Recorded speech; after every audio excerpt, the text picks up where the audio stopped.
Alors avant de continuer, je voudrais dire que je ne suis ni d'extrême droite, ni d'extrême gauche, ni extrémiste. Comme les journaux semblent dire que nous sommes tous les gens contre le masque. Non, nous sommes simplement des citoyens. Moi je suis pneumologue et le masque ne sert à rien et va peut-être, je dis bien peut-être, je dis peut-être comme les pro-masques disent qu'il y aura peut-être une deuxième vague, je dis peut provoquer peut-être d'autres maladies comme des pneumococcis, des méningococcis, etc. Parce qu'un masque, au bout de 2 heures, c'est dégoûtant.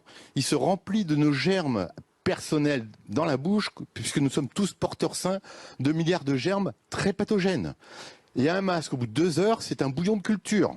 Donc on va assister, peut-être, tout comme les autres disent qu'il y aura peut-être une deuxième vague, moi aussi je suis dans la boule de cristal, comme eux.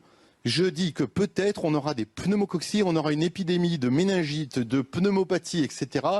en septembre, octobre ou novembre, j'en sais rien. Mais je raisonne comme eux, à la boule de cristal.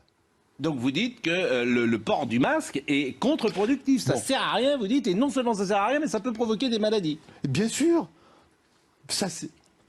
Voilà, c'est ça. Alors pourquoi le port du masque ne sert à rien? J'ai les courbes de Santé publique France. Je ne sais pas si vous les voyez, mais il suffit d'aller sur Internet, vous les avez. Vous avez les courbes de Santé publique France, qui est un organisme d'État, qui est un organisme public, qui dit que la première courbe en haut montre que c'est le nombre des entrées en réanimation. Il y a eu le pic de mars-avril et on a une décroissance continuelle depuis fin mai pour arriver à un taux quasiment nul maintenant. Vous avez le taux des hospitalisations qui a montré un pic aussi en mars-avril et on a quasiment plus grand-chose maintenant. Et vous avez le nombre des décès, et comme le professeur Toussaint, que j'admire et que je respecte, dit c'est le nombre de décès qui est le seul critère actuellement à retenir dans une épidémie comme la nôtre. Le taux de décès, maintenant, il y a un plateau. Il y a quasiment plus de nouveaux décès au Covid. Donc pourquoi obliger 67 millions de personnes à porter un masque alors qu'il n'y a plus rien? Pourquoi? On fait des dépistages. Ça aussi, c'est Santé publique France. On fait des dépistages à l'appel. On trouve, selon le Progrès de Lyon, 42 673 cas positifs. Ils sont où les malades? Ils sont où les morts? Ils sont dans des fausses communes qu'on nous cache? Il n'y a plus de morts, il n'y a plus rien. Ces 42 673, ce sont des porteurs sains. Comme moi, je suis porteur sain de pneumocoque, de méningocoque, de staphylocoque, etc., de tas de germes dégoûtants.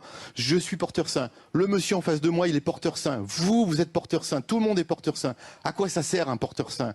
S'il n'y avait pas les porteurs sains pour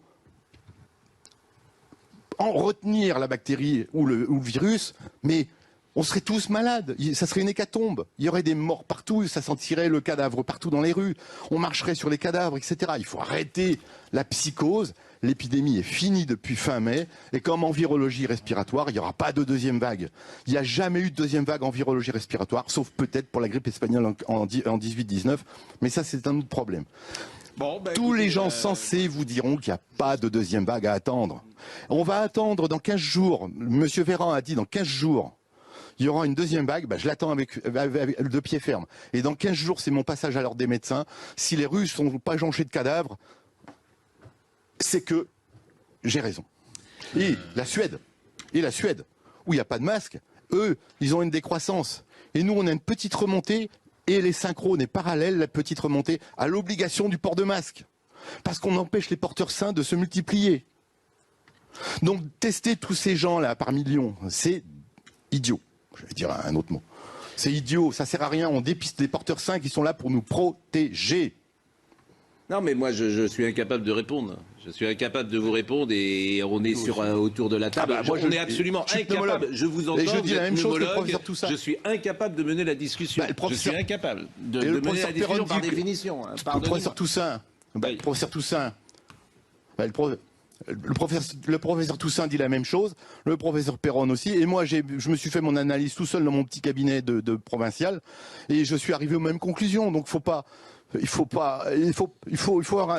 connaître un peu la médecine, quoi. Et puis il faut savoir lire les courbes. 28, on est déjà très en retard. Ça, c'est des courbes gouvernementales. Oui, je vous remercie. On a compris, Monsieur Bélier. Le problème, c'est qu'il faut qu'on laisse passer la pub. Donc là, parce qu'on va être trop en retard. Restez 2 secondes avec nous quand même, Monsieur Bélier. On vous dira au revoir.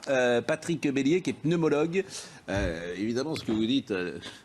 nous ébranle un peu, quoi, forcément. Mais vous n'êtes pas le seul à le dire. D'ailleurs, le professeur Toussaint, effectivement, le dit. Ça, vous avez parfaitement raison. La pub, à tout de suite.